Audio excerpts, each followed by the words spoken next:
It was a dark, stormy night in southeast Louisiana. I was driving down a secluded highway, lined with elm trees on both sides. They seemed to reach out for me in the rain. The only lights that came from cars that passed by and my own headlights, as there was no street lights for miles. I was heading home from the cinema alone, taking the normal path I always took. I had driven this road many times, yet it seemed different. Despite the weather, it seemed darker than usual, almost haunting. I tried to ignore the feeling while I drove. I just wanted to get home and get some sleep. At this point, the rain was beginning to ease up, and my car was the only one on the highway. Suddenly, I saw headlights heading my way, seemingly out of nowhere. As we drove closer to each other, it moved into my lane, heading right towards me. I blew my horn at the vehicle, but it did not move. All I saw were headlights heading towards me. I made the decision to drive off the road and stop. The vehicle, which I noticed was an old 1950s style car, passed me by and never stopped. I looked at the rearview mirror to see the backlights disappear into night.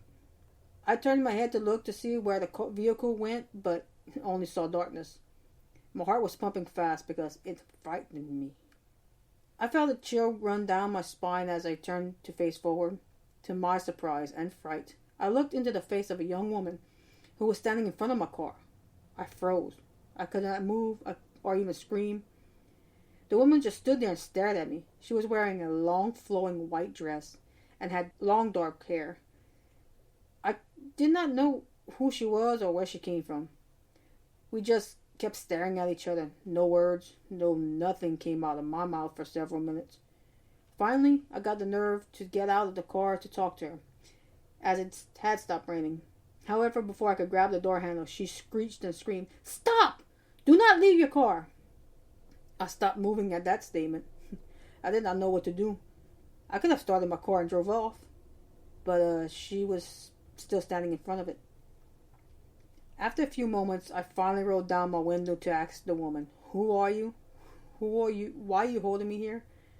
She looked at me and responded, "You do not know me. I am not from your time. I have been here for years. I watch over those who pass through this area. I am not holding you here." Her voice was high-pitched, but not loud as it was when she told me to stop. It was more of a calming voice tone. Still, I did not know how to answer that, or take that answer. "Then why can't I leave? Why do you block my path?" Before she could answer me, I heard screeching tires from behind my car. It sounded like a vehicle slamming its brakes. I looked back to see headlights again. They were extremely bright, almost blinding, then it disappeared. The fear rose up even more as I saw a tall, dark figure with red eyes looking back at me from behind my car. At that point, I screamed. I felt trapped. Panic set in. I tried to grab for my phone, but could not find it. I could not take my eyes off the dark figure for fear that it would attack me. It seemed like it was coming towards the car, which heightened my fear. The young woman who was still in front of my car screamed, "Stop!" so loud that it could have broken the glass of my car. The dark figure growled at the woman. He looked at me with an evil-looking grin and then disappeared. I was so frightened that I had trouble turning back to face forward. When I did, I was looking at the woman in white. She was standing near the hood of my car, which held little comfort, despite the fact she seemed to be helping me. I could not shake the nagging feeling that the black figure was still behind me, watching from the darkness. As if sensing my fear, the woman said, "Do not fear. It is not your time." Now I was confused. "What do you mean, it is not my time? Who are you? Who or what was behind my car?" She was now sitting on the hood of my car, her white dress now spread across the hood. "I protect those who pass. I am no relation to you. He also resides here in the darkness, watching and waiting for those who pass." My fear and confusion soon gave way to curiosity. I do not understand. The curiosity only lasted for a moment.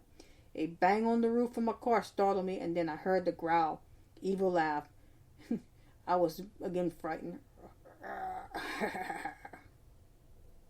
The woman in white stood on the hood of my car. "Leave Tarina alone. It is not her time." I heard the laugh again. It sounded more menacing. I assumed it was dark-figured man with red eyes. You cannot stop me forever, he responded with a deep growl like to him. She will be mine. The dark figure jumped over the woman and up and on the hood and landed on the feet in front of my car. He looked at me with glaring red eyes and grinned again, then disappeared. All I heard was laughter in the darkness, then silence. The woman who had been standing on the hood kneeled down close to my windshield and looked at me. Her lovely face seemed to calm my fear once again. You must go now, Tarina. I was about to ask her how she knew my name, but another bright light, even brighter than the one that dark figure had, surrounded me and expanded into my car, blinding me at the point that I shut my eyes. After some hesitation, I opened my eyes to find myself in the hospital room with an IV stuck in my arm. I looked to see my dad and my aunt standing next to me with a doctor. What happened? I managed to ask. You had an accident on the way home, my aunt responded. How? I could not finish the question. I felt drowsy. We got a call from a woman saying you were run off the road and hit a tree, my father responded. It looked like they both had more to tell me. I saw the concern in their faces. However, I was so drowsy from the medicine that I started to doze off. All I heard from the doctor saying, she's going to be fine. Let her rest. Before falling back asleep, I wondered, was it a dream or was it real? The event seemed so real to me. I could still see and hear everything that happened so clearly even in my drowsy state. I do not recall hitting a tree, though. I began to wonder who the woman in white was. Was she an angel? What about the dark figure? Was he the devil or some demon? I have never had such dreams. If it was a dream. The images began to fade into my memory as my body and mind surrendered to the medicine. I will recall them when I wake up again. However, where will I wake up? At the hospital or on the dark highway?